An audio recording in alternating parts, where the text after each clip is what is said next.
welcome to the Young Turks. It's not Friday, but we have a power panel. Okay. Oh, that answers the question. Is it a power panel if it's on Friday? Listen, right? Just because it's not Friday doesn't mean this is not a power panel. We have Michael Shore, Mark Thompson sitting at this desk. We're about to have an awesome show together. Obviously, Cenk is not here.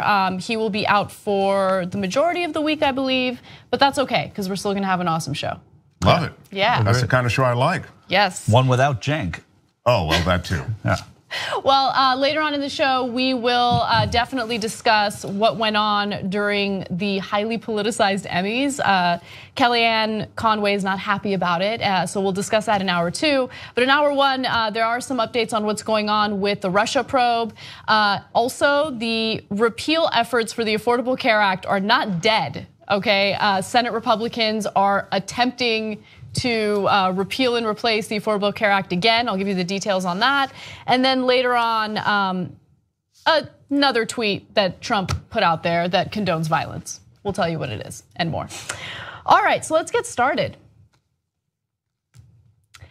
The probe into possible Russia collusion between Russian officials and the Trump administration continues. And if you are following the story at all, you know that there are many lawyers involved. In fact, lawyers have lawyers in this case, and it is insane.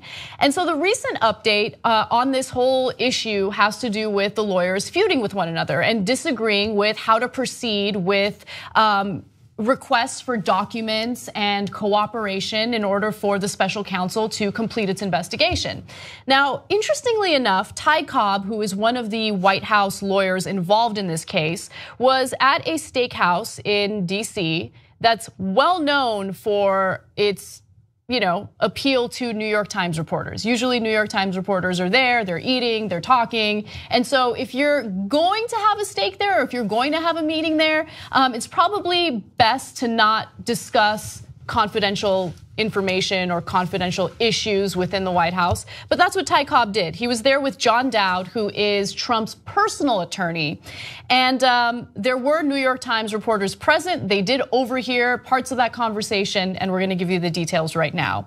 Now, Cobb has argued for turning over as many of the emails and documents requested by the special counsel as possible in hopes of quickly ending the investigation, or at least its focus on Mr. Trump. Apparently, Ty Cobb's take on how to proceed is very different from Donald McGahn, who is another one of the lawyers who actually wants to keep a tighter grip on these documents. So the White House counsel's office is being very conservative with this stuff, Ty Cobb was overheard saying. Our view is we're not hiding anything. Referring to Mr. McGahn, he added, he's got a couple documents locked in a safe. Mr. McGahn supports cooperation, but has expressed worry about setting a precedent that would weaken the White House long after Mr. Trump's tenure is over. Now, I find it super strange that Ty Cobb would have this open conversation at an establishment that everyone knows is, It's like a clubhouse for the New York Times. Right, so yeah. He knew that. And the fact that he's loudly talking about what's going on, in regard to this investigation and the disagreements among the lawyers is really strange to me. You think it's like a deliberate leak? Well, if you saw it in a movie, you wouldn't believe it. That would never happen. Yeah, right. I mean, it would be too over the top to force something like that. But what possible benefit is there in leaking what is an argument over how forthcoming they should be? Well, because when White Houses fracture, you want to get press support for one side. Because once the wave of support goes to one side within the White House, it banishes the other side. And he seems to think that this is exactly how that they should listen to what he has to say, and not what Don McGahn has to say in this case. And so if you get a tide of pressure behind, of popular pressure behind it, it could work in their favor. I mean, it's really small inside baseball with Ty Cobb, but it's inside baseball. But it's important enough to the White House that this is tearing them apart right now, and Ken Vogel has said that. I mean, in his writing, that they are really divided on this, and this is going to be the what either floats or doesn't float this administration. So it's very, very serious at the same time. Right, and also keep in mind that Ty Cobb was also sitting in the outdoor seating area of the steakhouse where everyone walking by can see him. Like, it just seemed, and by the way, this is speculation. This is based on, my perception of what went on, but it seems as though he was deliberately having this discussion, knowing that there were reporters nearby, listening in on what he had to say. It's absurd. Well, first of all, I love our graphic. Big mistake. Yeah. But EAK. But By the way, to have Ty Cobb in the story and not go with the baseball banner, I think that's pretty impressive. I mean, kudos to anyone who was behind that, because it's so easy to, Yeah, you're right. You have to lay off a lot of baseball references when somebody's named Ty Cobb in the story. But why not? I mean, again, just to push back on you guys, why not leak everything the way you've leaked everything else? I mean, I always feel as though there's a certain elegance being ascribed to this administration in terms of everything they do strategically that doesn't exist. There's been nothing elegant about this crew since the beginning. Trump and his henchmen they have these poor ways of doing things, everything from policy to staffing. And even when it comes to release of information, they're usually at odds. The president's tweeting one thing, and then a spokesperson has to correct it. So I just feel as though this is way too. I understand you could say, well, this is pretty clunky too. They're going to a steakhouse and speaking up and kind of a stage whisper to New York Times reporters.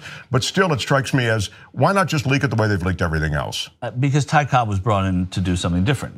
Don McGahn's been with Donald Trump now throughout the campaign since the genesis of this White House, and Ty Cobb has it. Now Ty Cobb's there, and he wants to do things differently because they're scared. Things have not gone well, and this investigation is serious. And so it's spreading. We're going to go to delis all over DC and steakhouses releasing information. The way to do it, that's inelegant too. I mean, there's yeah, exactly. I mean, I don't think anyone's making the case that this was an elegant way of leaking anything. Yeah. But again, I don't think that Ty Cobb is a stupid person. Like, I think he knew what he was doing, and you're in a place where you have reporters all around you. You're speaking about something incredibly sensitive. Just to give you a sense of what else was overheard during this conversation between Cobb and Dowd. According to the New York Times, Mr. Cobb was heard talking about a White House lawyer he deemed a McGahn spy, and saying Mr. McGahn had a couple documents locked in a safe that he seemed to suggest he wanted access to. He also mentioned a colleague whom he blamed for some of their earlier leaks and who he said tried to push Jared, as in Jared Kushner, out. So look, I think more than anything, this continues the theme of infighting within the White House. Now you have lawyers, disagreeing with one another, arguing with one another, and doing so in an incredibly public fashion. And of course, Cobb was kind of asked about the statements that he made, and then of course, he replied with, "Oh, no. Trust me, McGahn's great. We love him." I'm paraphrasing, but just totally walking back the comments that he made, and the reporters overheard. When the ship goes down, which I suspect it will, you're going to want to be able. If you're Ty Cobb, you're going to want to be able to say, "See, I told them they should have done that." There's a little self-preservation that's going on from everyone in this White House right now. Well, certainly the message that Ty Cobb wants to get out is, hey, I want to release everything, and my guy's clean, right? So, but look, you guys make a very good argument. Perhaps it was deliberate, and as you say, maybe it's not as though it was like a perfect secret operation. It almost could be viewed as sort of another clunky way to release. So perhaps you're right. The very, very worst argument that anyone can ever make is Don McGahn saying, I'm not doing this to preserve, I'm doing it to preserve the presidency going forward. As soon as you hear somebody say that, they're just completely full of it. And that is the argument that Don McGahn is making. Right, no, I mean, you read it, and he said it, and listen, he said he'd be weaken the White House long after Mr. Trump's tenure is over.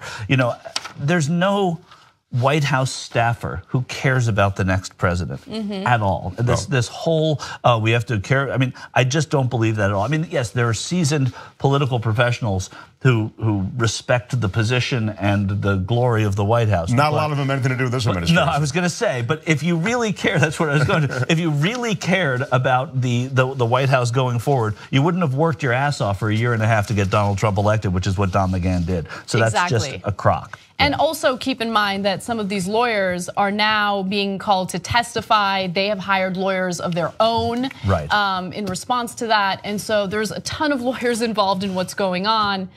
It's a little bit of a mess. But Donald Trump isn't the only person who's being investigated for ties to foreign governments.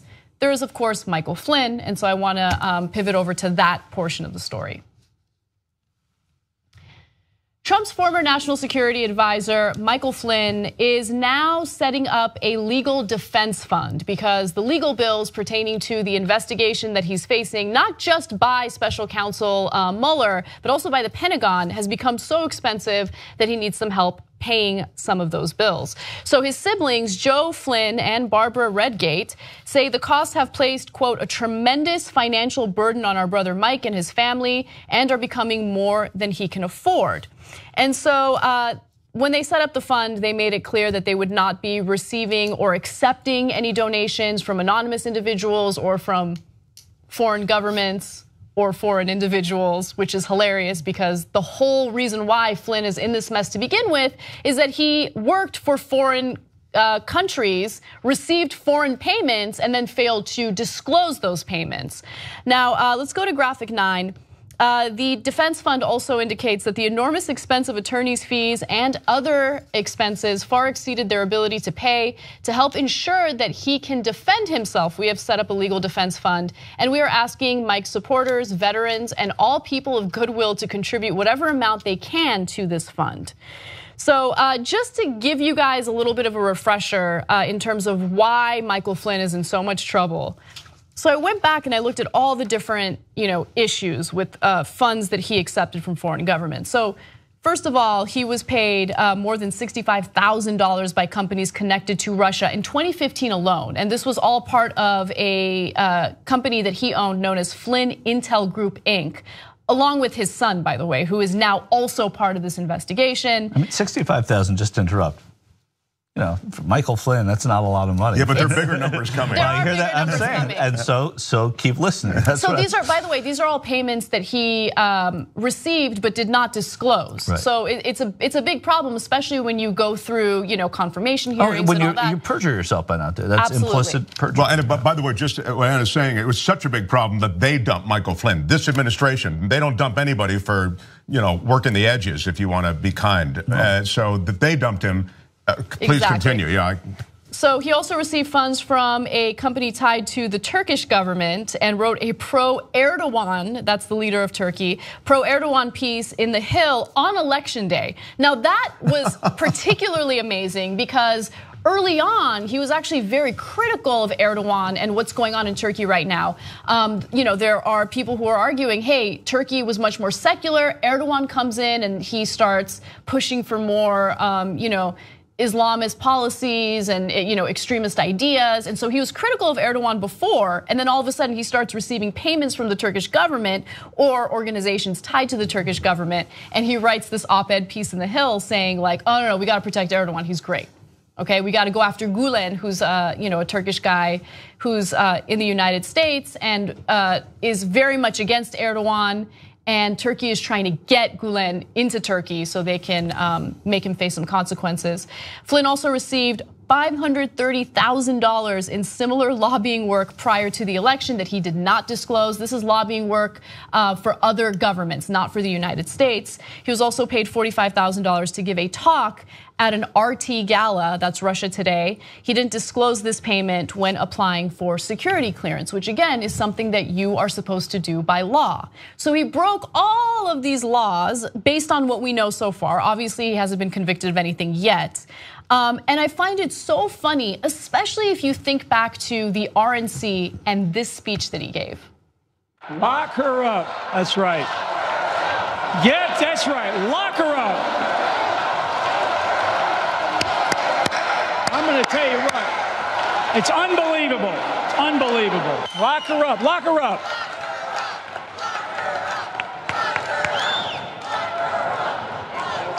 You guys are good.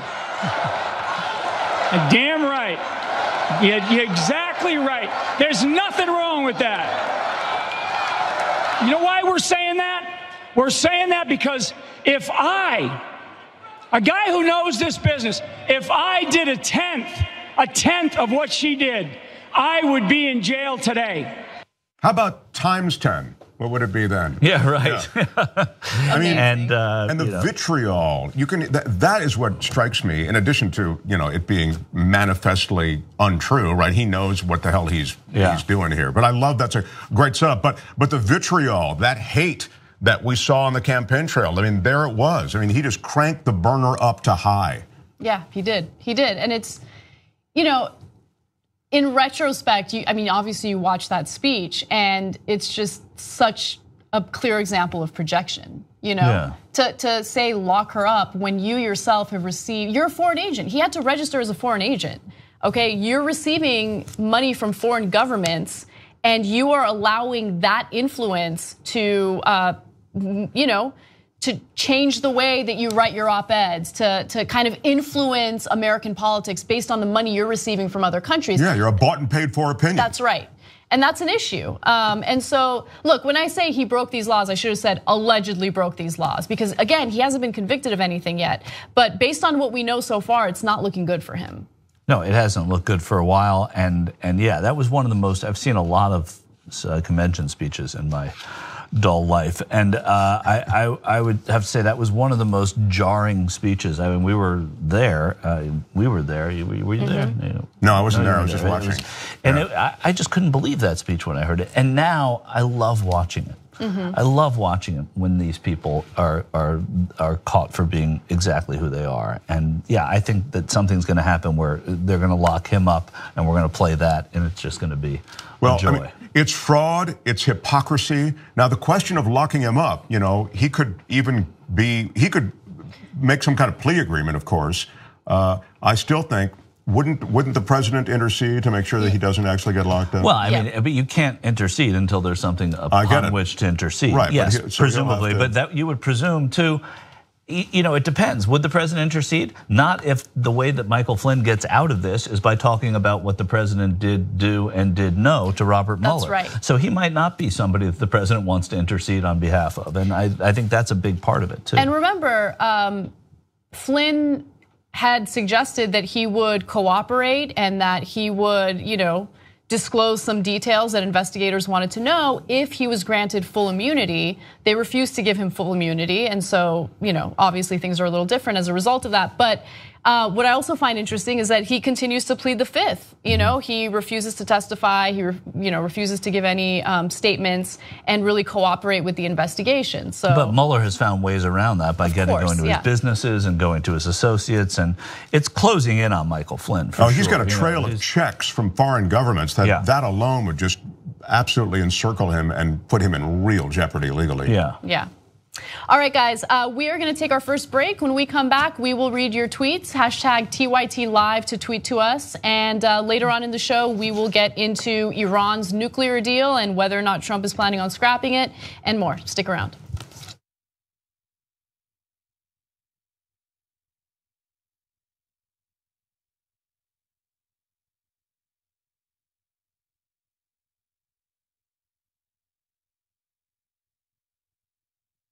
Brett has a cat. I'm moving away from the controversial stuff we were discussing prior to this going live to talking about pussy. Because it's a pussy cat. Here's the thing. I think that cats are dumber. Everyone thinks that cats are smarter because they found a way to just not care about you and have a home and food. Right. But cats are stupid. They're like children. Like cats, everything they do, it's like, cat, do you want to take a bath right now? Yeah. Because you're fucking gross. And they're like babies and like toddlers. We're like, no, this is how I do it. Yeah. I just lick it. And you're like, are you sure that's a good idea? Because I think you might get hair caught in your throat. And the cat's like, no, it's fine. Ugh. They're stupid. And then they're just like babies where it's like, I pooped. And then it's like, did you want to poop outside? No, I poop here. It's fine because I bury it. Like they're idiots. They're like children. And then dogs are like husbands in sitcoms. Why? Where they're just like, listen, when do we eat? And I love you for that. Also, I'm gonna try to have sex with you. If you don't want it right now, just roll up a newspaper and hit me. That's so true. Although Charlie never tries to hump me, always tries to hump Christian. But you know what? Are you jealous by that? No, I'm not jealous. I just think it's interesting because I think Charlie might be a gay dog and I love him no matter what.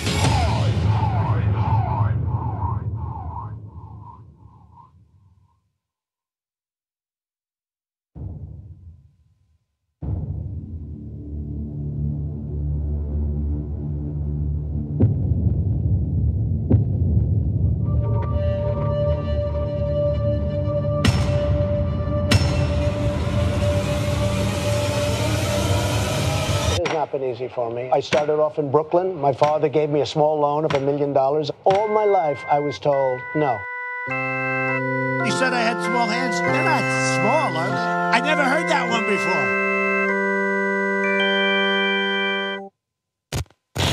This is the Gaslamp Killer. Piece to Absent presents 2016 shit. I like drums. I like big drums. Heavy, funky, deep drums. I'm not classically trained. I just started out as a record collector. I have synthesizers. I have all these modular synths and fun DJ tools that I use to make psychedelic sounds. It's not just the music. People want to leave their bodies in order to connect with the spirit world. And when you're making music, it's a similar kind of thing. You want to escape your day-to-day to leaving this shit behind and finding more of a deeper place to create from. That is the essence of Gaslamp Killer music.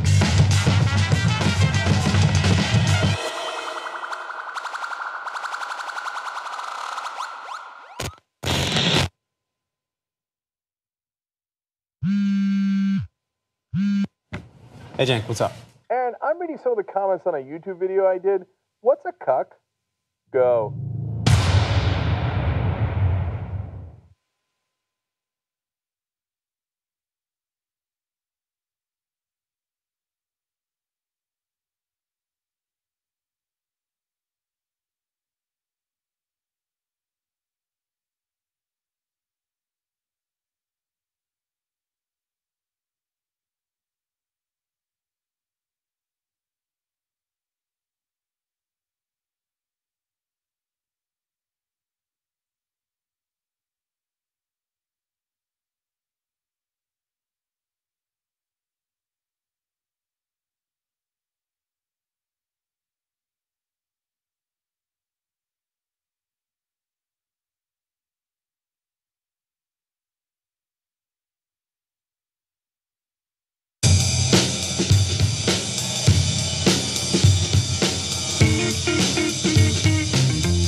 Hey guys, welcome back to TYT. Anna, Michael, and Mark with you. All right, so I have some TYT lives.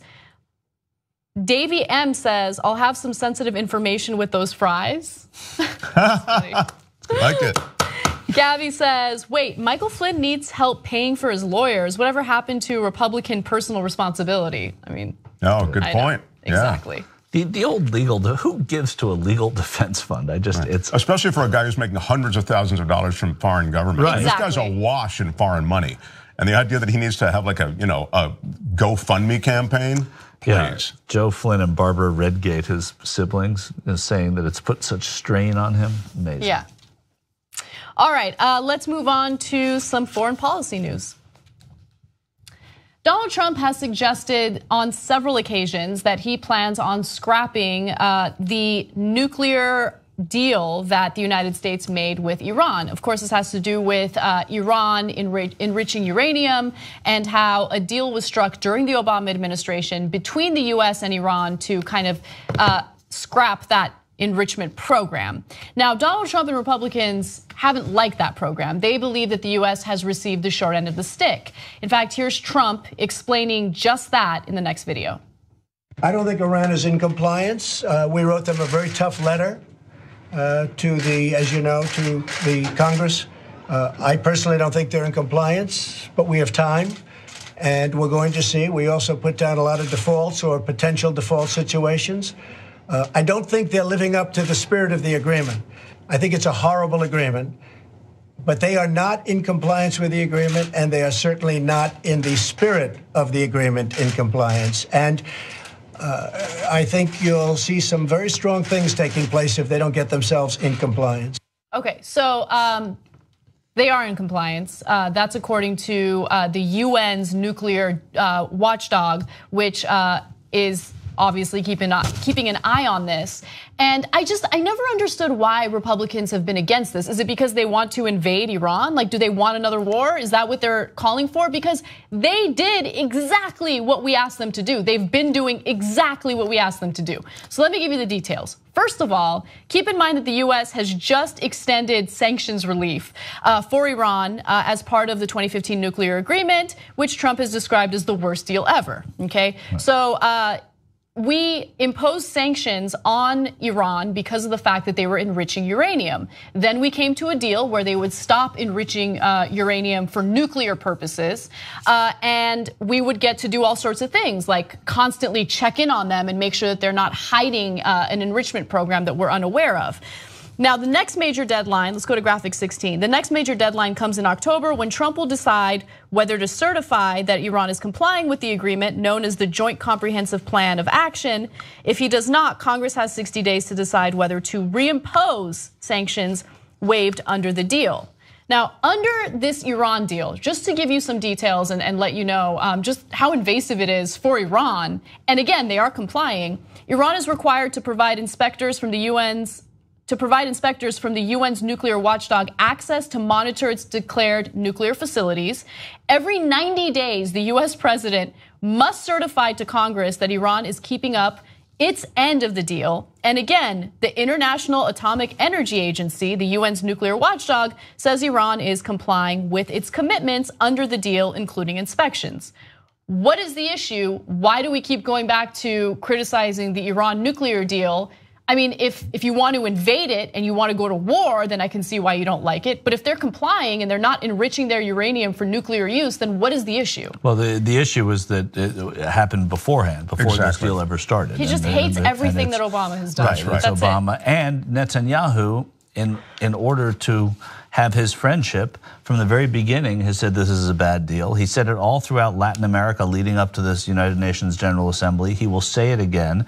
He does not like the deal. He doesn't like the fact that he thinks that we're not fighting his war. Is that what? No, it's not. No. He doesn't like the fact. Well, he thinks that it imperils Israel's security, which you have to give him credit for saying. If you're the president of a country, you want your country to be secure. But his reasoning for saying that is, okay, once it expires, that Iran can go out and make more nuclear warheads, and it doesn't go on in perpetuity. Which, fine, but every deal is like that, right? Right. And the point is that if they're not doing it and they're becoming part of the world community and things are going to go in a proper direction, that wouldn't be something they want. It's a deal for Iran too. They're getting something for it. They're not just giving it up for nothing. And the other part of this that's so absurd when you hear Trump say these things, he can't just end it. This is the P5+1. There are other countries involved in this. This is a 6-nation endeavor. So because he loves Netanyahu, because Netanyahu loves Kushner, and because Trump wants to do everything, like Mark just said, that is against what Obama did from start to finish. That's his motivation here. It all goes back to being made fun of, if you ask me, and I've said it before, at the White House Correspondents' Dinner and being mocked. He didn't like that. And so everything he's done in the White House has been motivated in a little way by that. There's no question that he can't do this on his own, but he does have Netanyahu in his corner, and Netanyahu's being vocal, and they don't want it because Israel thinks that it's a danger to them. Real quick, the reason why Iran agreed to this nuclear deal was because the sanctions that we imposed were crippling them, right? And so they were so desperate to lift those sanctions that they agreed to this deal. And so if the fear is, okay, well, what happens when the time limit of this deal runs out? Then you impose sanctions if they start enriching uranium again. You know what I'm saying? Like, why is that so difficult? Like, Netanyahu's response or his perspective is like, let's go get them. But no, but Iran continues to fund Hezbollah. So I get that. That's part of, that's also part of, making a deal with Iran for Netanyahu is a black and white person. Right. Yeah, that's insufferable, which makes him insufferable. If you're Israel, your view of Iran is different. We're not Israel. Right. That's right. We are the USA, and we're dealing with a president who clearly, if he sees Obama's fingerprints on anything, wants no part of it, and he wants to undo it. And there's something else going on here that you'll recognize as familiar, and that is that Trump rhetoric, which got him such attention on the stump, that this is a lousy deal. This Iran deal is awful. This is the Obamacare is a terrible, terrible deal. It's terrible legislation. I can't believe it. Exactly. Anna's right. He has no idea what this Iran deal is. If he had watched a few episodes of TYT, he'd know more than he does now because we broke it down for you. But Anna's right. They're so motivated, Iran, to stay on the straight and narrow as far as this goes because the economic sanctions were tough.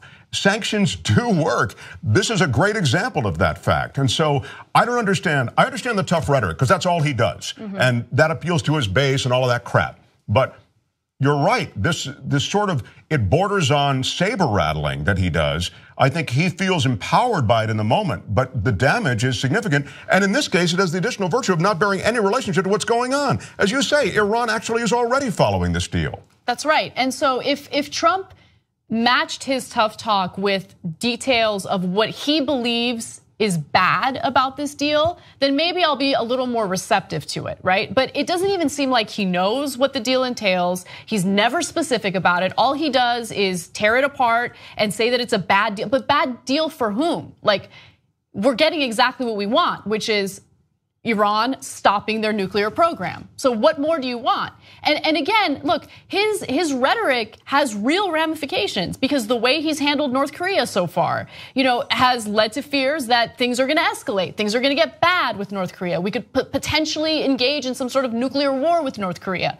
And the fact that he is handling Iran in a similar fashion after they've complied with us is discouraging, and it makes me worry about what the future holds because we can't get involved in another war. They had a president, Iran, who was sort of a Donald Trump-ish character. Ahmadinejad. Exactly. Yeah. And Ahmadinejad would go on with this stuff, Israel should be driven into the sea and all the Jews with it and all of this kind of thing. And he had very tough talk toward America as well. And what we did was we sort of realized after a while that we could compartmentalize him, that he wasn't recognized by the people of Iran, certainly, as the guy who really knew what he was talking about. And even by the government of Iran, he was sort of this guy who was sort of like the drunk uncle on Thanksgiving. So I'm wondering if Trump can't also find his way to that place, at least in terms of the international rhetoric, the way it's perceived. But foreign nations can't impact the way we think as much here as we did in Iran in terms of appealing to the moderates there.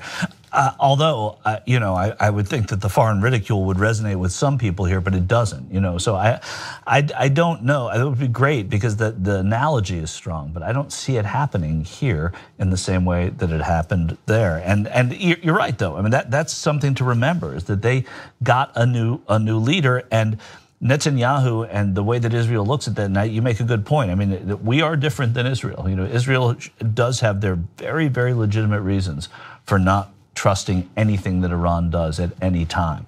We, on the other hand, are different. We are the ones that are looking over all of these inspections, who are part and parcel of why it happened. And I think that's the best point of this panel is the one you made, Mark, because we have to look at this totally differently and can't be pawns. They love to control the way we think, other leaders. And with Trump, Russia's able to do it, Israel's able to do it, and let's keep watching. Right, and also just keep in mind that Trump claimed that he was all about America first, right? This non-interventionist foreign policy idea that he hasn't followed through on at all. In fact, he escalated drone strikes in the Middle East. He escalated not just Bush-era policies, but Obama-era policies in regard to what's going on in the Middle East.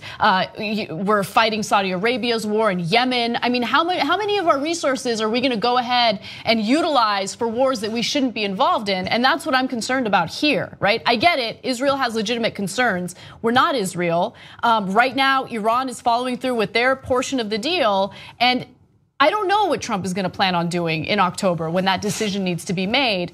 But I do want to hear from Hassan Rouhani, who is the president of Iran, during an interview. Here's what he had to say about the potential of the US reneging on the Iran nuclear deal. We are against any type of weapons of mass destruction as well as nuclear weapons, and we believe that they must be destroyed throughout the world. So our opinion, our positions are clear. Arms races are not acceptable to us in any region, and we see that as extremely dangerous. Let's go to graphic 13. He also said exiting such an agreement would carry a high cost for the United States of America, and I do not believe Americans would be willing to pay such a high cost for something that will be useless for them. So, I mean, I agree, like pulling out would be useless. I think that it would be counterproductive. He made a great point too in regards to North Korea. He talked a little later about North Korea, and he said, listen, if the world sees that the United States does this with a deal, as they're doing, threatening to do with Iran, why would North Korea sit down with them? Why would any country, why would Syria and Myanmar, why would these countries get into deals with the United States if all they're gonna do is turn around and renege once you're complying with it? Sure, and we're already seen that way. This just in. America guarantees your security. We go in with troops, and then what happens? When the going gets rough and we've milked the situation for as much as we can, we pull out. And we're viewed widely that way. I mean, we've let down countries all across the world. Now, I would argue we shouldn't have been there to begin with, but that's a totally different conversation. But my point is simply in terms of the way America is perceived, Michael's right. This agreement could be seen in the same way that future agreements can be seen, which is as worthless. Yeah. And by the way, it can work the other way. Sure, we'll agree to something with the United States because we know you guys aren't serious about it, and we don't need to be serious about it either. Oh, that was the last guy. Yeah, we don't have any intention of following through on this agreement. So it's bad business policy. And if Trump were really a businessman, and we know he's not, he's just a brand, and he's just a tough-talking, vacuous dude who's managed to skate his way into office. If he were really a businessman, he'd know the value of following through on these contracts. It makes no sense on any level. Yep. What also doesn't make sense on any level is Trump's plan to pull out of the Paris Climate Agreement. That's another deal that the US government has reneged on. So I want to get to that story because there's been a little bit of a twist that is depressing. Okay.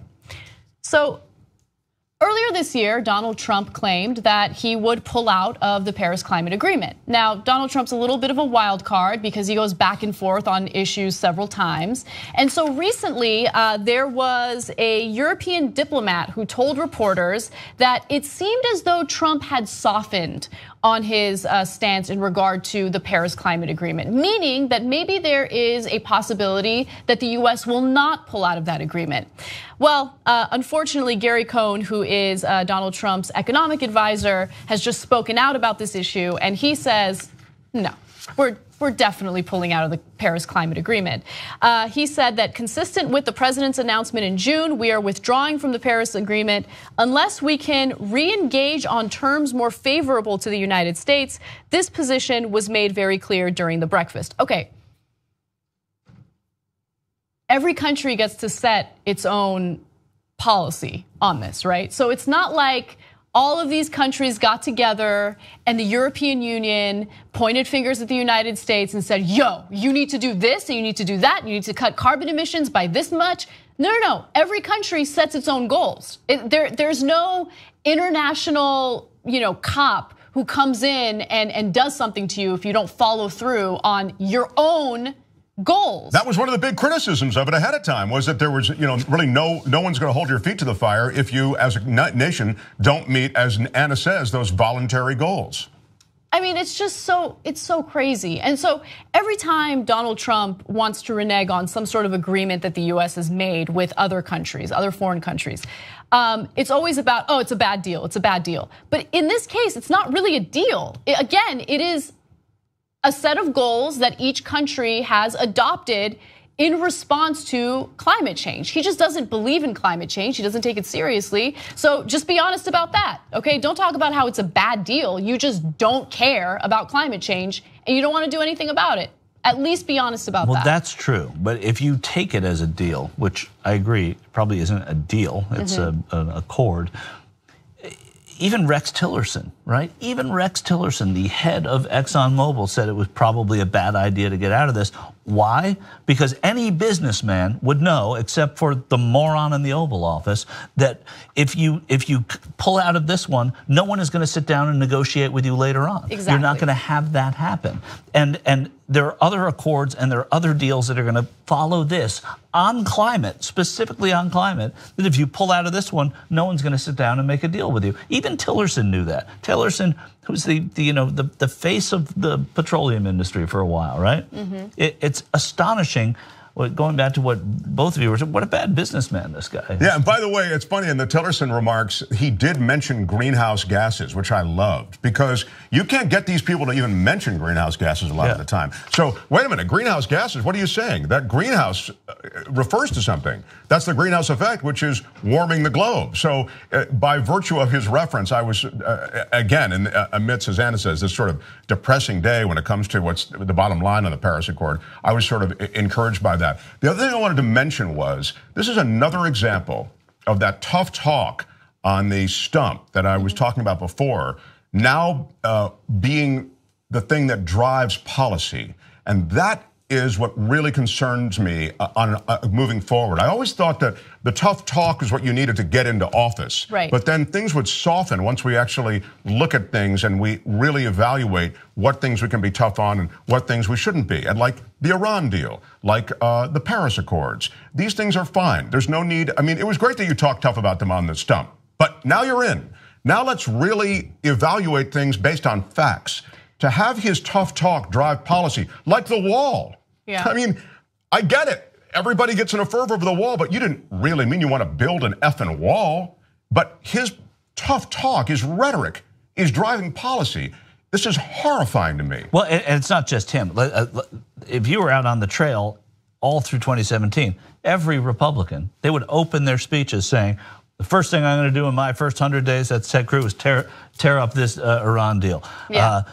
Marco Rubio, first thing I'm going to do is get rid of health care, repeal and replace. So they all talk it, right? As the opposition party, that's what the opposition party, that is what you do to engage in politics. The way he's doing it without any kind of, Ted Cruz, it was in his blood to do what he said he was going to do, right? It's why he lost and lost, pretty badly.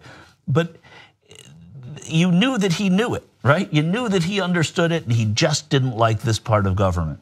With Donald Trump, he has no clue about it. He has no clue. It's just a visceral thing to appeal to people to get cheers. Well, that's right. It's a visceral thing to appeal to his base. And remember, Trump hasn't succeeded in anything legislatively, right? Repealing and replacing the Affordable Care Act was an embarrassing failure. And he showed just how incredibly incompetent he was as commander-in-chief, as the head of the executive branch. I mean, he was the person who was supposed to make the phone calls, be part of the negotiations. He didn't do any of that. He was pretty much, MIA throughout all of the drama that occurred in the Senate. And he failed. And so it's really easy to throw some red meat to his base by saying, oh, I got rid of the Paris Climate Agreement. Oh, I'm gonna renege on the Iran nuclear deal. It's a bad deal. These are all easy things for him to do to appeal to them and make it seem as though he's actually accomplishing things. The transgender ban in the military, that's another example of that. I mean, he tweeted that early morning out of nowhere without advising with a single person. That was, he's not the smartest person. He's not the brightest person, right?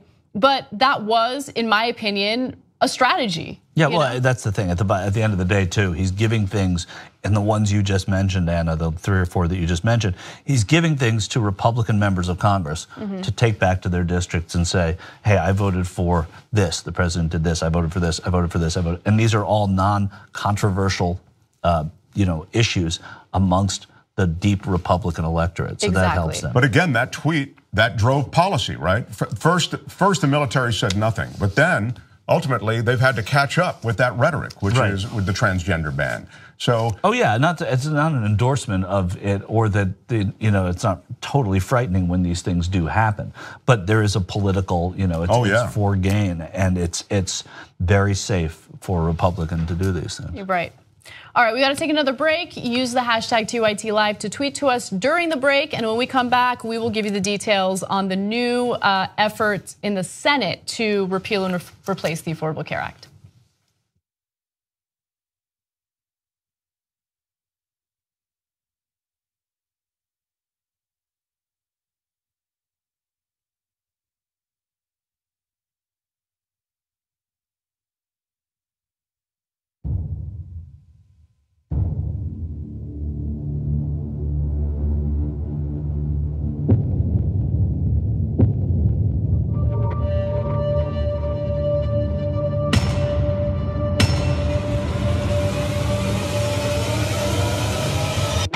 Complex subject. Nobody knew that healthcare could be so complicated. You said I had small hands. They're not smaller. I never heard that one before. I got a bunch of things to go through. No Republican would have ever voted for Bernie. He would have done worse than Hillary Clinton. They're so miserable. All right, I'm gonna stop myself before I say things that are offensive. If I ran for office, and that would be a trippy day, right? I'd break even more rules than Trump. If I had all the money in the world, I would enjoy that. We have a great show for you. Steve's answer is C, Dave's is A, and the correct answer is, of course, B. You guys are the worst. Here's the story, and it's not funny. Steve is over too. It seems just comically unfair and ridiculous. The Democratic Party just sucks right now. It just sucks because it doesn't know what it stands for. We should probably wrap it up.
They'd rather lose to Republicans than have a progressive win with them. That's how dumb the corporate Democrats are.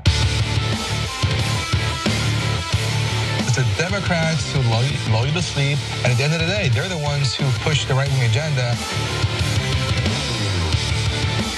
Most of the people are either unemployed, underemployed, or fucked. This is why you lost to Trump, you fucking moron. What the fuck is wrong with you? Whoever wrote that, I'm sure they were typing with one hand and going like this with you. The Democrats are dead. The way you feel right now, that's how a chump feels.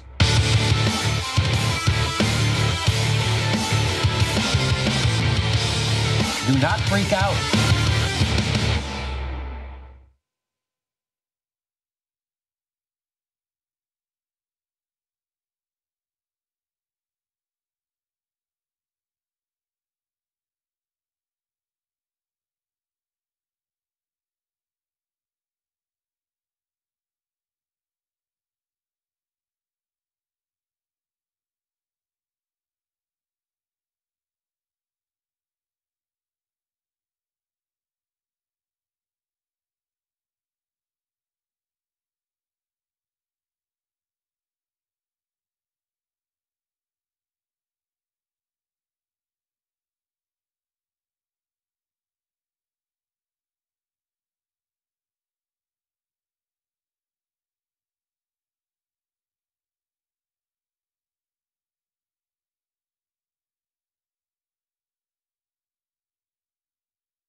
to TYT. So this isn't a tweet that was sent to us, but it's a breaking news story. Mediaite is reporting that Scotty Nell Hughes is saying that Fox has blacklisted her after she accused Charles Payne of rape. She was having an affair with Charles Payne for a while, and there were emails that were disclosed that showed that affair was taking place. Maybe that's why she got blacklisted. I don't know. Just my take. Right. Anyway, unfortunately, most people living in America have no idea who she is. So that's true. That's a good thing. One other good thing, we touched on it at the end of the last segment, and just now while we're on the air, the United States Senate has approved a $700 billion defense bill, always the most complicated bill in Congress that they have to deal with every year, and they did it. It's done, and there was nothing done to transgender in the military. They didn't even touch the issue. So it's, I mean, not to say that it won't be there rhetorically and that it may not happen next time, but it didn't happen this time. So the legislation did not keep up with the rhetoric. Right. So. Awesome. Also, one TYT live tweet that I loved. Other Rustard says, I hope Trump continues the Obama opposites plan by not getting reelected to a second term. That would be good. That would be good. Well played. Yes. All right. If you think Republicans in Congress are finally done trying to repeal and replace the Affordable Care Act, you'd be wrong. The Senate is attempting to revive the issue by coming out with yet another version of a replacement plan for the Affordable Care Act. And it is not any better than the proposals that they had previously, which of course failed to get a simple majority.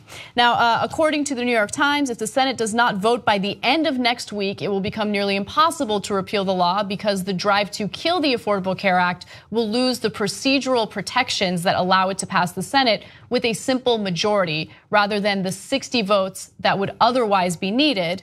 So just to give you a sense of what this new proposal entails, under the bill, millions could lose coverage. Medicaid would see the same magnitude of cuts that earlier repeal bills extracted, and insurers in some states would charge higher premiums to people with pre-existing conditions. So under this proposal, if you have a pre-existing condition, insurance companies can't deny you coverage, but they would be able to charge you whatever they want. So if you have cancer or a serious illness, they can go ahead and charge you an amount that you wouldn't be able to pay. And so it's essentially like not having access to this coverage. By the way, this was a proposal that was put out by Senators Lindsey Graham and Bill Cassidy. I'm going to give you a couple more details about it in just a second, but I wanted to get your thoughts. Well, first of all, I think you have to go into the fact that it's Graham, Cassidy, Heller, and Johnson, and at least three out of those four senators were senators who, until the very end of the last one, were not really committed in one way or the other on whether or not to repeal or not. This is no different. This cuts out. This makes fundamental changes to Medicaid. So if it makes fundamental changes to Medicaid like the last one did, and that was the reason, that was the crutch that Lisa Murkowski leaned on and that Susan Collins leaned on, and to an extent, we think John McCain did to an extent. If that's what made them vote against it, then there's no difference this time. There's nothing different this time that should make them vote for it. And also, you know, John McCain, of course, voted against the Senate's version of the replacement plan, and that was a huge story. And this time around, he's saying essentially the same thing, where he's like, you guys are just trying to jam this through the Senate without, you know, advising with committees, without giving us an opportunity to do a proper analysis. So it doesn't seem as though he would be on board, but it's interesting political pressure this time around because the governor of Arizona has come out and said that he supports this, and that's supposed to somehow influence McCain to vote in favor of it, but it doesn't seem like that's likely. Also, in that state, by the way, it's usually the other way. I mean, Ducey is a new governor. John McCain is the godfather of Arizona politics until he's not, in a way that, not quite in the way that Barry Goldwater was for a time, but he certainly is that guy there now. So he's not going to be influenced by Governor Ducey. That politically, he'll be more influenced by the fact that Lindsey Graham's name is on the legislation than he will that his home state governor believes that it is. But there's nothing about this legislation that makes it more palatable, and this is just a political effort, right? This is just McCain's right. Everyone's right when they talk about this just as an attempt to jam it through before the deadline. Yeah, it seems nakedly true that that's what's happening here. It seems, and look, this is my read of it so far. It seems unlikely to pass the Senate, and even if it does pass the Senate, obviously they have to work with the House, negotiate and come up with an agreement so the House can vote in favor of it. But why would Senate Republicans do this? Like, you guys embarrassed yourselves so badly. Why would you bring, like, that was such a huge failure on your part, and all of a sudden this new version, even though it's pretty much the same proposal. Well, that's the thing, it's even harsher, Anna. I mean, the pre-existing conditions thing makes it harsher. So let me give you the details, because we're just kind of implying that it's a little different but the same. I want you to know all the information. Let's go to graphic 27.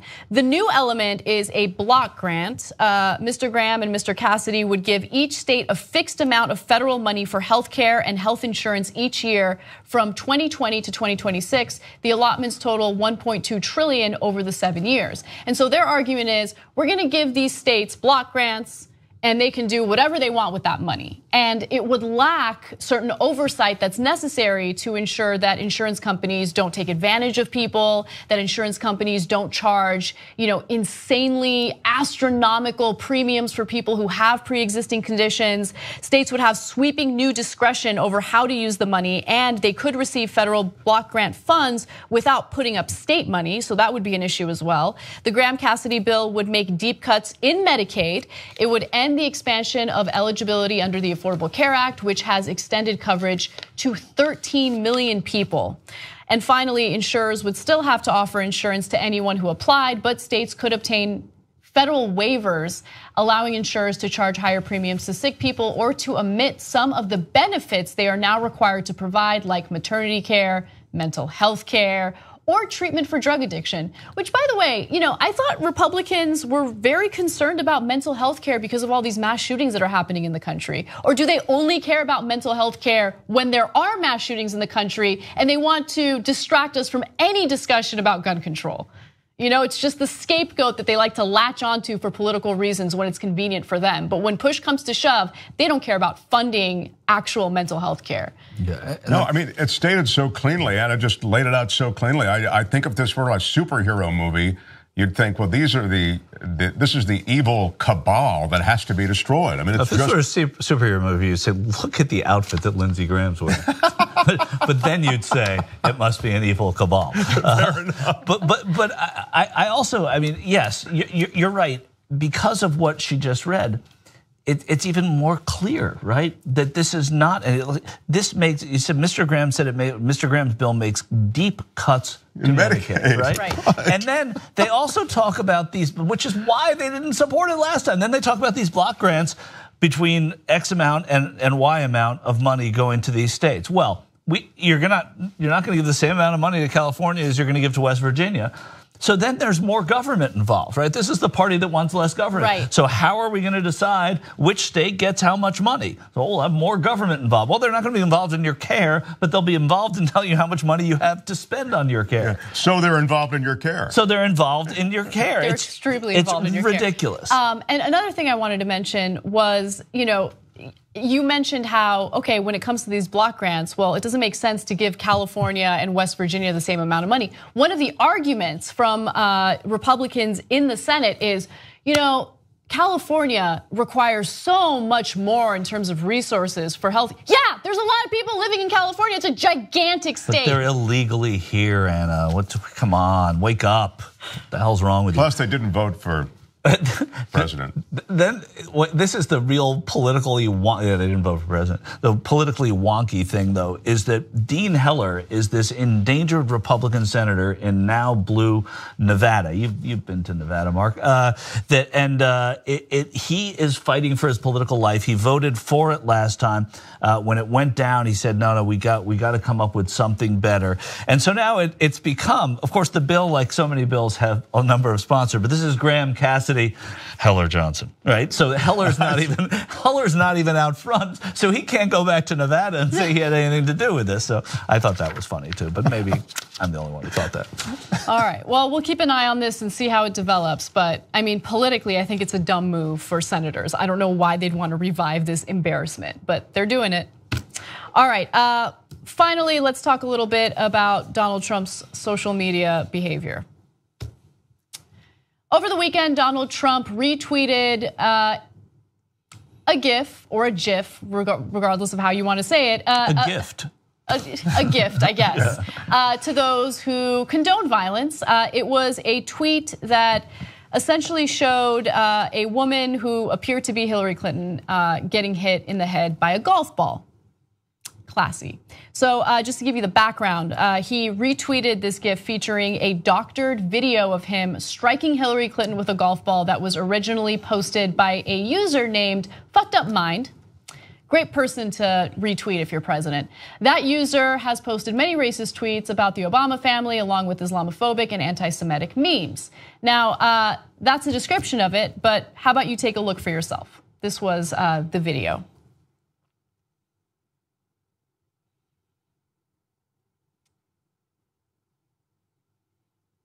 Okay.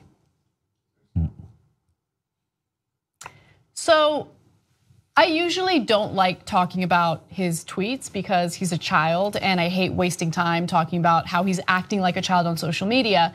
But this really stood out to me, not because I'm a huge Hillary Clinton supporter or anything like that. It has nothing to do with politics. It has everything to do with an issue that we're facing as a country right now, and that's the issue of violence, right? There is this argument that, okay, those on the left, they're violent, they're not allowing people to speak on college campuses, they respond with violence toward anyone they disagree with. But here's the thing, okay? The fish rots from the head down. That is one of my favorite quotes from the Scaramucci New Yorker interview. It does, and he is our leader, he is our president, right? And he, on several occasions, has condoned violence. He did it while he was campaigning and he talked about punching people in the face. He does it when it comes to these tweets. He thinks it's cute, he thinks it's funny, but it's not. You are the leader of the country. You are supposed to set a standard. And you can't run around condoning violence when you're retweeting Fucked Up Mind with a video showing violence, supporting violence, celebrating violence. That's what he does over and over again. So look, I hate violence regardless of which side it's coming from. I don't care if it's coming from the left or the right, it shouldn't happen. But if you talk about destroying someone's career over a photo holding a decapitated head that looks like you, well then you should also set a standard indicating that, these types of tweets are unacceptable. But he won't do that, he's a child. And here's the thing, you could look at this and go, come on, it's just a gif of, he thought it was funny, he's an idiot, so he doesn't realize that this thing that he thought is funny, you shouldn't just necessarily blindly retweet, but he's an idiot. But I think Anna makes a really good point about the culture right now. It's heightened in terms of the fear of violence, and it's heightened in terms of the fear because there really is a threat of violence. There's that Martin Shkreli thing where he was offering money for anybody who got Hillary Clinton's hair, a lock of her hair. I mean, and that was a real threat because she's out there promoting a book right now. And we're not fans, or I can also add my name to the list of people on this panel, not particularly a fan of Hillary Clinton, but I certainly wouldn't want anything that even borders on, hey, isn't it funny how she got hit in the head with a golf ball? Exactly. And again, I know it's just a golf ball, right? But in this environment, you just can't, it doesn't exist alone. It exists in this environment. I think it's a dangerous thing. Well, I'm a big fan of hers, but that aside, you said GIF, by the way. So I think is it GIF? I don't know why people say GIF. I guess that's the way it's supposed to be said, but I don't know. Anyway, I think it is GIF, you're right. The thing that's most, disturbing to me is that he sees this, retweets it from the person who retweeted. Like I didn't know that about this until you read it, that this guy retweets racist, anti-Semitic, anti-Obama things all the time. Yeah, with his handle, you wouldn't think he would, Yeah, right. I mean, that's true. Can you guys imagine if Obama had done that during, one of his terms? Right. I mean, I brought this up last week because when I remembered it, it blew my mind how much things have changed or how much of a double standard there is. He was getting criticized, Obama was, getting criticized because he wore a tan-colored suit. Right. Yeah. He wore a tan-colored suit, and people were criticizing It's so for disrespectful to the presidency, Anna. Come on, you have to wear a dark suit. It's come on, what are you thinking? And we're having a conversation right now about Donald Trump retweeting a terrible person on a Twitter troll, essentially, and using a video that condones violence. Anyway, well, the best was that Gerald Ford did it, and it wasn't even a meme. He just hit somebody with a golf ball when he was golfing. The guy got hurt. So that's. Well, I think George H.W. Bush did the same thing. Even if you didn't know that it was a GIF or what it was, you're the president, dude. Don't retweet anything from fucked up mind. Okay, just. Lay off that stuff. I don't care what he tweets. By the way, how about get off Twitter for like half a second? Get off Twitter for half a second. Yeah. There's a ton of appointments that need to be made for the Defense Department. You know, you're all big on national security, but you don't want to do your job when it comes to, filling important roles when it comes to national security. How about an ambassador in South Korea? How about that? An ambassador in South Korea right next to North Korea. I mean, he's just pathetic. He's pathetic. And so the next time he starts talking about Antifa or violence on the left, just remember the kind of stuff he condones on his own social media, okay? Just remember that, because I'm not buying into this double standard where violence on the right is okay, but violence on the left needs to be condemned. All right, anyway, fuck that shit. Well said. Is that your handle? Yeah. Add fucked up. Fuck that shit. All right, guys. We got to take one more break. Thank you to Michael Shore for joining us for hour one. Hour two is coming up next, and it's going to be great. So stick around. We'll be right back.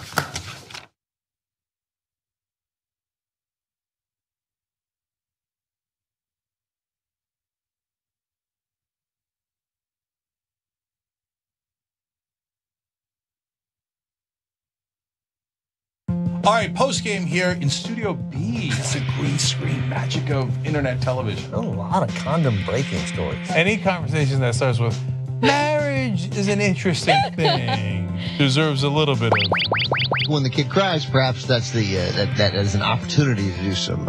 It's an opportunity to do some parenting. Yeah, parenting is you cry, you're gone. Oh my God! I love that video. Yeah, Ben, I got a great achoo. You're like. My mouth was open, she sneezed in my eye. I used to have Donut Tower next to my desk. Yeah, I'll dress up like a girl. I sound confident now, Anna. Yeah. When we're off the air, I'm gonna be like, how is this gonna work? When you get literally asked why 21 straight times. Yeah. And like at some point, you're like, you're fucking with me now, right? So I dumped the kids off at her mom's and I drove down to La Jolla for a day. Get out, kids. They're like, but Daddy, no. Why? What do you mean why? You asked me to look at you. You did it. You brought it up. You know you're doing it. What do you mean why? I don't know why. I was reading. She's lovely. Here's what's different. Like, it is a different feeling. Everybody says this, but it's 5:11 when we're shooting this. I can't wait to go home. Like that, I can't wait to see her. What you guys do is allow us to be open and honest, and we don't have to worry about censorship, and we don't have to worry about sponsors telling us what we can and can't say. We're accountable by our audience and our audience only, and I absolutely love that. That's the best part about being a member. We love you guys.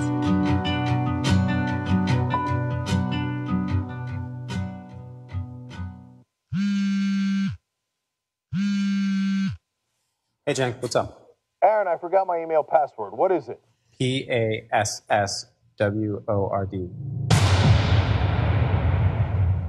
Damn it, they failed us. And if you're not angry about that, Michael, and any of you out there, then you're damn wrong. Because you should be angry. Young Turks. But it was genuine. He was mad. Cenk Uygur, known online as one of the Young Turks, isn't afraid to throw some punches. 3, 2, 1, fade up. I just remember thinking, what is this guy's name? Cenk the Turk Uygur. What kind of TV station is this? The whole point is for me to yell and scream and tell you what I think. It was right out of like Wayne's World. This guy on this little rinky-dink website is speaking truth to power. We've been averaging 600,000 views a day, beating most of the cable shows in America. We're the largest online news show in the world. We're celebrating our 1 billionth view. Television, we're coming. More politics ahead with Cenk Uygur. He knew that the MSNBC opportunity was an experiment. And fill and host beat CNN and headline news combined. At some point, they want to give me a show. Every single year that comes out of our paycheck. We put it in, and you're saying we were suckers. When you, as a host, tells someone you're interviewing to shut up, that's going to raise a red flag. That guy needed a tall glass of shut up juice. If President Obama's doing the wrong thing,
Hey guys, welcome back to the Young Turks. Anna Kasparian and Mark Thompson with you.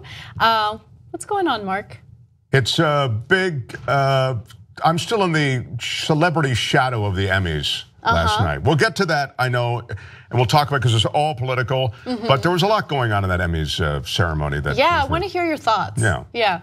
Okay, so a few TYT lives for you guys that I thought were great. Rafer Madness says, if you want McCain to vote for something, just put a provision guaranteeing a new war in the bill somewhere. Hear, that's so true. He never met a war he didn't like. So true.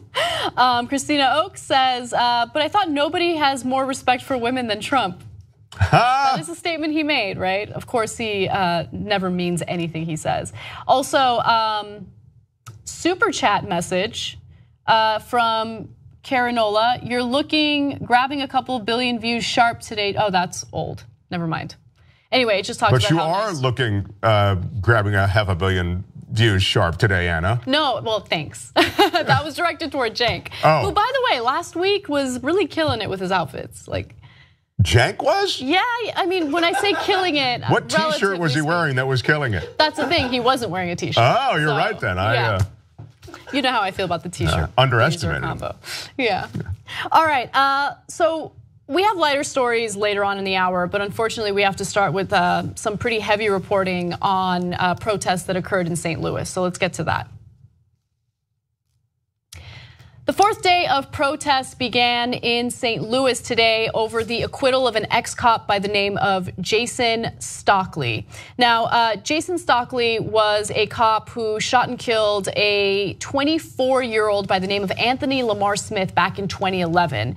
And it all occurred when there was a high-speed pursuit following suspicions that Lamar Smith was engaged in a drug deal. After there was a crash as a result of that high-speed pursuit, the cop, Stockley, was heard saying that he was going to, quote, kill this motherfucker. And then he proceeded to get out of the police car and shoot and kill Lamar Smith. Now, that cop has been acquitted. He opted for the type of trial where a judge gets to make the decision, and the judge decided that Jason Stockley wasn't necessarily guilty of what he was charged with, which was murder. Now, of course, people wanted to respond to that, and there were a number of peaceful protesters who took to the streets to do that. But unfortunately, a select few decided to get violent, and that is what is making headlines today. So let's take a quick look at the CNN report, and I'll fill in the blanks. someone tried to break the window here. And as you walk down, you can see another glass that was shattered here. We saw someone picking up large objects and trying to throw them into the window. Now, if you look back this direction, you can see the flower pots they turned over. And what they did was they tried to pick up these pieces and throw them into the windows as well. We've watched police officers all night trying to chase down some of the suspects. We know they made a few arrests, but right now everyone's on edge about what's going on, what they see in the streets. Now, this is after a day of peaceful protests where we saw people marching for miles and miles with no issues, but all of a sudden, late at night, once again, this is exactly what happens. A small group will start running through the city and creating issues. It's so frustrating because it doesn't matter how peaceful the protests were during the day. It doesn't matter how much those protesters followed the law and just wanted to practice their First Amendment rights of, protesting the outcome of this case. All of the attention is on the select few who decided to get violent and destroy and vandalize property after nightfall. Now, more than 80 people were arrested late Sunday as protesters attacked police. They broke windows and flipped over trash cans. Again, this is not representative of all the protesters. It is a small group of people who decided to, unfortunately, get violent. And again, all of the attention is focused on that. Also, according to multiple reports, including that of St. Louis Post-Dispatch photographer Dave Carson, officers chanted, "Whose streets? Our streets," after making arrests Sunday night. Carson also tweeted that among the arrestees was Post-Dispatch journalist Mike Fault. Carson claims that these were mass arrests and said that people complained that they were given no way to exit. So they were told to disperse, and it was difficult to do so. And as a result, since they couldn't disperse, they were victim to mass arrests, at least according to one of the photojournalists that was there. So it's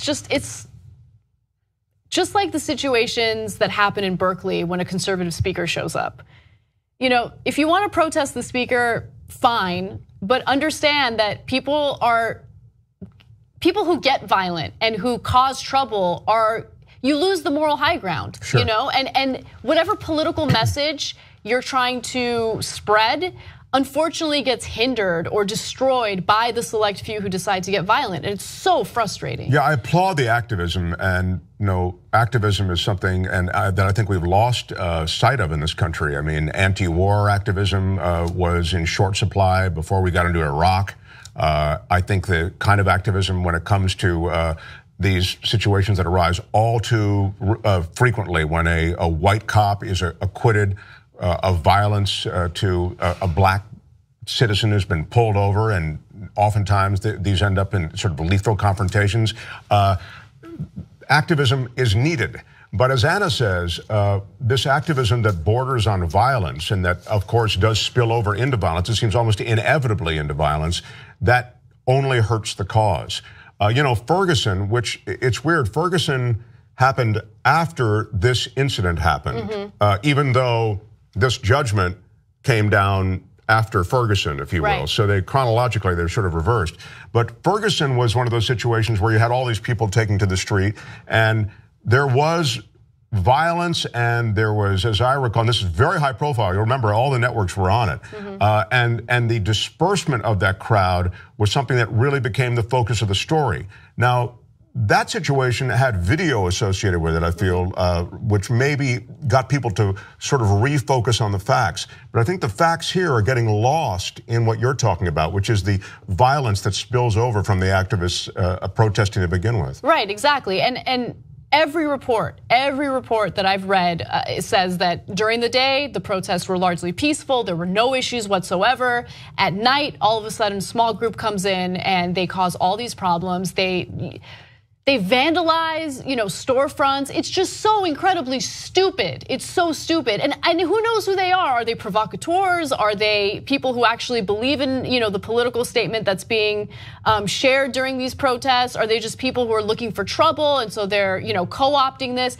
I don't know, but what I do know is that it's incredibly counterproductive and incredibly frustrating because we all know what the media is like, okay? The media latches onto the drama, the sensational stuff. They don't care about a political message. They don't care about people who want to speak truth to power. They're actively against people who speak truth to power, which is why it's so incredibly important to do anything and everything you can to not let these protests devolve into this type of violence. Yeah, even that live shot that we saw from CNN focused on a planter that was turned over on its side. I mean, really? I mean, I can't even imagine you having sold that as a location where you were going to do your report with a straight face. Oh yeah, take me live from the planter that's broken. I mean, again, now, obviously there was a storefront that had been damaged, as Anna says, and again, these store owners have nothing to do with this police violence, if that's what you're concerned with.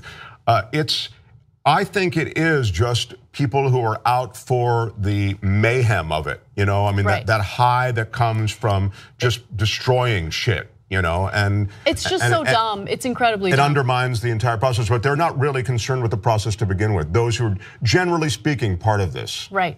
And, you know, this is somewhat different, but also related. Ben Shapiro was going to go speak at Berkeley. I believe he did speak at Berkeley.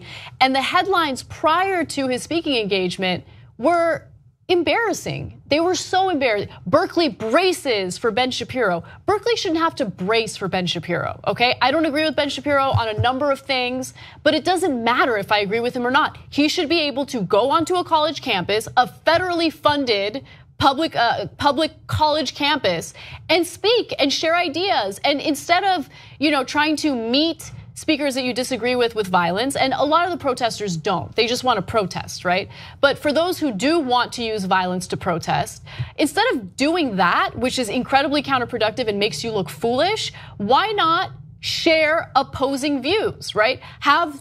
Invite a different speaker on to share his or her point of view on a similar issue that Ben Shapiro is discussing. It's supposed to be a free marketplace of ideas. Just because you don't like the idea doesn't mean that it gives you a warrant to be violent. Again, those who just want to peacefully protest, I hear you, fine. I think it's much more effective to just ignore it, you know, instead of doing what people like Ben Shapiro and Ann Coulter want, which is the attention, right? Right. Of course, it's counterproductive. I mean, that's a great example of where it's just counterproductive. You bring all this attention now to these speakers, and you make it sort of a hot ticket, if you want to think of it that way. They love it. Why do you think they keep wanting to go to Berkeley to speak? You think it's an accident? You think it's a coincidence? And they love to point to the liberals who are so free speech, who won't let them now speak openly at, as Anna says, a state-funded university, and how that the price of security has gone way up, and how they need personal security. It lets them pursue the narrative that they want to tell,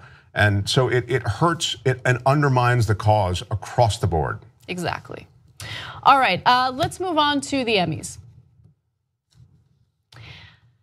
A number of incidents occurred during the Emmys this past weekend that had people raising their eyebrows. Now, the one incident that I agree was questionable involved the in memoriam portion of the Emmys, where they list and commemorate all the individuals who lost their lives or passed away throughout the past year. Now, Roger Ailes was actually included in it, and people are not too happy. Okay, so for those of you who forgot about what Roger Ailes did, he had allegedly sexually harassed so many women at Fox News that 21st Century Fox, the parent company for Fox News, had to shell out $45 million in settlements for Roger Ailes. One woman said that her experience with him was psychological torture and that he pressured her to perform oral sex on her. Ailes told one of his anchors, Gretchen Carlson, quote, "I think you and I should have had a sexual relationship a long time ago, and then you'd be good and better, and I'd be good and better." She received a $25 million settlement as a result of the sexual harassment that she allegedly dealt with. And so all these women came forward, and it led to him being ousted from Fox News. And the thought of him being commemorated or celebrated upsets people for good reason, I think. Yeah, it was surprising to see him, and it was a weird in memoriam anyway, because And if you didn't see it, and you certainly shouldn't be faulted if you didn't. I mean, it's a long show. But this is a part of the show where they, you have a lot of people who've made contributions to television, generally on screen, but there are also a lot of screenwriters, producers, directors who are part of it as well. And to see Ailes there was shocking. By the way, shocking also in view of the fact that people like Dick Gregory, who did tons of Tonight Show appearances, had been on television. Again, he's from that vintage, okay, from long ago, but that's oftentimes those are people who die, the people who were on television long ago. They're now old. And to see him left out, and along with Erin Moran from Happy Days, she was left out. This is while you include Roger Ailes, this guy who resigned in shame. I mean, if this were the ESPYs, would you have Joe Paterno up there? Oh, wow. I mean, Joe Paterno, who knew about the abuse of kids on the Penn State campus and looked the other way for decades? No, you wouldn't. And I think Roger Ailes falls into that same category. Yeah, that is a great point. That's so perfectly articulated. And also keep in mind that the people who were honored included individuals like Gwen Ifill, who's amazing, was amazing, incredible journalist. And you're saying was a pioneer for women as well. Was a pioneer for women. And so to have him included in that list, I think understandably upset some people, especially people who were victimized by Roger Ailes. So that was a little strange. And then, of course, everyone's talking about Sean Spicer coming out and kind of poking fun at himself, and the fact that he lied during a press briefing about Trump's inauguration crowd sizes or size. I didn't really care about that. That was funny. I thought also, and I guess maybe I should or shouldn't include this in the mix, but whether, the mix that you evaluate things in. But I thought, well, he's making fun of this fact being clearly bankrupt of any truth. Right. And so from that standpoint, I kind of give him a pass. The other argument, and again, I'm kind of torn, is, but he was clearly daily pushing these truths and lies and fictions. And to that extent, for him to be even celebrated for a moment at the Emmys, that, I get it, that could be galling. I guess for some reason, the moment kind of played as theater to me, and for some reason it didn't bother. If you brought, what's her name out? I just can't believe it. Kellyanne Conway. Thank you. Oh my God, she is. That would, let's assume she left the Trump White House and then she was included in an Emmy bit. I'd find it loathsome beyond Sean Spicer. Sean Spicer was almost a joke. She is, I think, such a pernicious influence on this society and media. She's a propagandist and a horror. And she helped get this guy elected. That also puts her in a different category. So that wouldn't pass the sniff test. He's closer for me. He's closer. Yeah, I guess I don't care that much, but the arguments that I've heard against having him be part of the Emmys is that it rehabilitates his career path. Fair enough. And I hear you, because right now he's having a hard time finding work. People are just kind of saying no, like PR firms and things like that. And look, that's what publicists do, though. That's what press secretaries do. They do damage control. They go out there and they try to kind of change messaging or change the perception of something that a public figure has done or said. And so I'm not making excuses for Sean Spicer, but that is what he signed up for. Right. And look, there are some who would say that those who served under Obama or Bush, they should suffer that same ostracized fate that Sean Spicer we want to consign him to. The whole point of a press secretary is to lie to you. Like, let's keep it real. Sean Spicer, it's much more jarring given the fact that we have a man-child sitting in the Oval Office right now, or maybe not even sitting in the Oval Office because he's never there. But nonetheless, like sitting upstairs watching TV. But same, exactly. We get it. Yeah. It's more jarring with Trump, but in past administrations, it's the same thing. The press secretary is there for damage control, to change the perception of what the president has done or is doing, has said. And so that's not surprising. It's just that Sean Spicer's lies were just so incredibly obvious. Like the thing about the crowd sizes at the inauguration. And he was asked about that today, actually, and he was asked whether or not he regrets that press briefing, and he said, I do. Well, I would regret it too. That was laughable. Anyway, all right, we got to take a break. Let's do that. When we come back, we will discuss Kellyanne Conway and what she thought about the Emmys. And then later on in the hour, Dolly Parton's in the news because of her appearance. Why are Trump supporters furious with her? I'll give you that and more.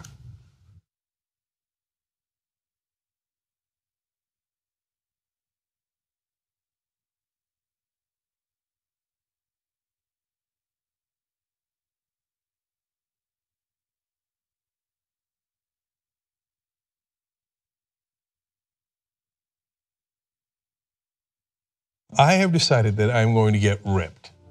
Okay. What? Okay. Like physically? Yeah. Okay. What? You don't believe me? I 100% don't believe you.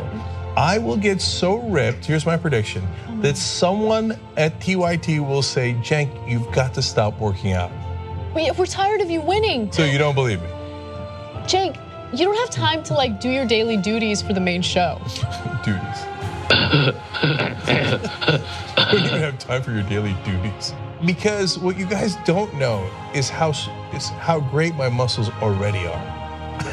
It's absolutely possible, but you can't have Leah run to the food truck to get you like 2 different types of grilled cheeses with like tater tots for lunch. Like you can't have that anymore. Let's see what happens. You also have to go to the gym regularly. Let's see what happens. All I'm saying is, let's see what happens. Have I ever been wrong about a prediction? Almost ever.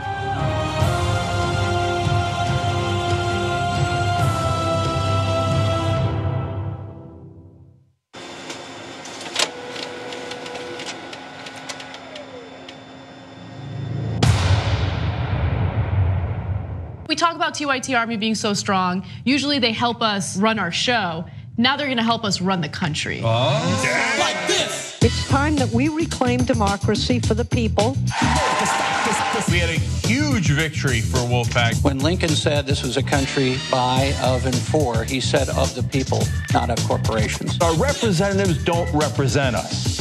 Whoa, democracy! United! We are! We are! Too strong! There's thousands of volunteers, and you could be among them. With Wolfpack, the mission is so clear. Money is killing our democracy. 96% of Americans want it. When you get the power back, oh, that feels good. This is just the beginning. Let's go get them, man.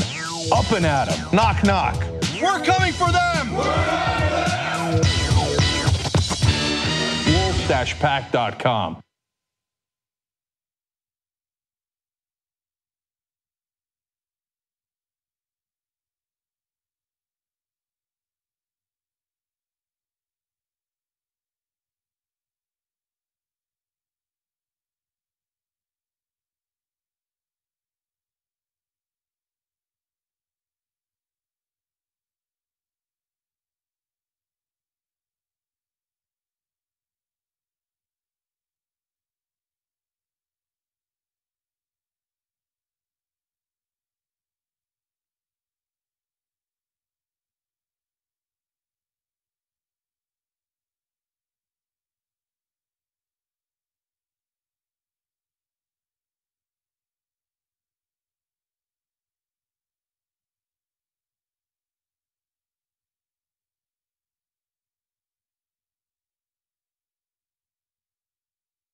Hey guys, welcome back to TYT. So a few of you have shared a video with me on Twitter showing a cop in St. Louis allegedly breaking a window and then trying to frame protesters. So I'm gonna look into that. I just want to let you know I hear you and I see it, and I'm gonna look into it and update you guys as soon as I can confirm the accuracy of that video. We want to make sure that nothing is Yeah, so there's no. You want to make sure it's legit video. And yeah, then we can exactly. talk about So I just saw it and it looks convincing. I just want to let you guys know that I'm on it, and we will update you as soon as I can confirm it. Also, a few TYT lives for you. What really shocked me the most about the Emmys is that anyone still watches or gives a fuck about the Emmys. That's according to Annie. Squiddies says the only thing Spicer regrets is that he couldn't come up with a better lie on the spot. Yeah, probably. I mean, I don't know. I'm sure he has plenty of regrets that he hasn't. Yeah, if you could have an off-the-record conversation with Sean Spicer, it's not like he's not a moron. Although I understand, conducted himself in a moronic way along the way as press secretary. But I'm sure he'd tell you, oh my God, it was it's a dumpster fire, and I got to go out there every day, and it's fucking awful. I mean, I'm sure he would say it almost just like that. Yeah. Also, there's a bunch of tweets coming in from people who think violence is by the way, I don't know if these are real people or if they're just trolls or, if they're just individuals trying to plant provocateurs to make liberals look a certain way. But anyone who condones violence in a political protest is ridiculous. And if you don't like that, if you think violence is the best way to prove your point or to get your point across, you're obviously wrong. It obviously hasn't helped your cause at all. And anyone who's against me saying that we should allow people to come onto college campuses and give their speeches, how do you disagree? Just because you disagree with someone doesn't mean that you get to decide for the entire campus who gets to come and speak, right? I'm sure there are some people who are interested in hearing opposing views on their campus. You don't get to dictate who does and does not get the ability to appear. One of the things I think that's so dumb that we worry about on these college campuses, and I worry about this is coming from a progressive standpoint, is that the agenda is increasingly driven by Koch brothers money. That's right. The academia is becoming infiltrated with this one opinion. I welcome a plurality of opinions on college campuses. That's one of the things that you go to college for. And so, you can go to college freshman year as a born-again Christian, and you can graduate as a senior as an atheist, and vice versa. I mean, you can be exposed to all these different things. So I'm not so worried about my philosophy of life or politics or anything else being threatened that I don't want a plurality of opinion on these college campuses. Yeah, and look, I mean, I listened to Ben Shapiro's show, his podcast. Sure. And that's not because I'm a Ben Shapiro fan. I listen because I want to know what the perspective is on the other side. I think that makes you a well-rounded individual to hear the ideas coming from the other side, to analyze them, to think about them. Who knows? You might actually hear something that makes you think, oh, that's kind of a good point. Let me investigate that. And that has happened on several occasions. And then I'll investigate it and I'll realize, oh, okay, well, there's some misleading stuff there. But I want to be able to know what the arguments are on the other side, right? Yeah. And so if you just want to live in a bubble where it's an echo chamber of either liberal ideas or conservative ideas, I think it's going to further divide the country, and we just don't want to listen to each other at all. And a college campus is not the environment where that is supposed to take place. You are supposed to have differences of opinion, different ideas, and if that hurts your feelings, then you shouldn't be on a college campus. Give that seat up to someone who actually wants to learn or to think critically about these issues. And certain college campuses are more open than others to a plurality of opinion, and that's one of the things you go to Berkeley for, is a plurality of opinion. I mean, there you're going to get, I understand, left-leaning, at least from a reputation standpoint, generally, but also sort of open. And part of being on the left, frankly, is that we're more accepting of listening to these other opinions. We're supposed to be. That's the idea. That's one of the things about the Democrats, you could say, and I understand the Democratic Party has got all kinds of issues. I don't want to get too long a discussion, but I'll just round this point off by saying one of the things we do on the left is we kind of eat our own. You know, we can't agree on a lot of things, and we decide, hey, I'm not going to support that person because I don't like their position on X. And what they do on the right, as you know, is they all fall into line. They know, for example, in the case of Donald Trump, they know, a lot of them do, what his deal is, but they want to get a Supreme Court appointment and all the rest. My point is simply that on those college campuses that lean left, the plurality of opinion would be something that should be something that is welcome. And right. Anyway, it's a yeah. All right, moving on. Let's move on. Conservatives are furious with Dolly Parton over her appearance at the Emmys. She actually took the stage with Lily Tomlin and Jane Fonda. And of course, their speech got a little political. Now, they were in a movie together, 9 to 5, and that's the reason why they were on stage together to present the award for Best Supporting Actor in a mini-series. And the country star didn't say anything about Trump, but Jane Fonda and Lily Tomlin did. So let me tell you what the statements were. So Jane Fonda said the following, graphic 20. In that movie, referring to 9 to 5, we refuse to be controlled by a sexist, egotistical, lying, hypocritical bigot. Then Lily Tomlin said, and in 2017, we still refuse to be controlled by a sexist, egotistical, lying, hypocritical bigot. Now, Dolly Parton didn't say anything about that. She didn't say anything about Trump, but just the mere fact that she was there sandwiched between these liberal women really upset and hurt the feelings of Trump supporters. So let me give you a few examples. One commenter on Dolly Parton's Facebook page said that he or she was saddened that you would stand with these idiots and bash our POTUS. Another person said, you just threw so many of your fans under the bus. And another commenter said, you stood up there while those two ran their mouths. You are just as bad. She didn't say anything about Trump. She just stood there as, these actresses made their comments. And like, who's the snowflake now? Like, really, who's the snowflake? Like, really, no one's allowed to criticize Trump? No one's allowed to be in the same room as individuals who criticize Trump, because if they are in that same room, guilt by association. Yeah, that I couldn't agree more. I mean, come on, man. And look, they're first of all, they're from a movie which is all about fighting against this chauvinist boss. Okay, that's part of the movie. Mm-hmm. Their boss is this a-hole chauvinist, and he takes chauvinism to these movie extremes. So the joke is on point that way. And you've got a guy, like him or don't, the president of the United States is clearly a chauvinist as well. Frankly, he falls kind of into the same category as the character from their movie. So it's sort of a clean joke. You may not like it. You may not think that politics belongs in the Emmys, but this just in. Politics has always been in these award shows. I have no issue with it. I mean, I think, and the idea that Dolly Parton, who, yeah, she just happened to be, she knew what was going down. She knew what they were going to do, but that she should be tarred in the same way is odd to me. As Anna says, it kind of reflects how thin-skinned GOP supporters can be. I mean, it's they can't handle anyone criticizing Trump. Like, think about that for a second. It hurts their feelings too much, to the point where they will take time out of their day to write nasty comments towards someone who just happened to be in the presence of other people criticizing Trump. Like, if that's not Snowflake 101, I don't know what is. By the way, speaking of snowflakes, Kellyanne Conway didn't like how politicized the Emmys were. Here she is talking about just that. Your takeaway yesterday from the 3-hour celebrity, political rally? It did feel that way. I guess it's sort of the same. It's the sameness.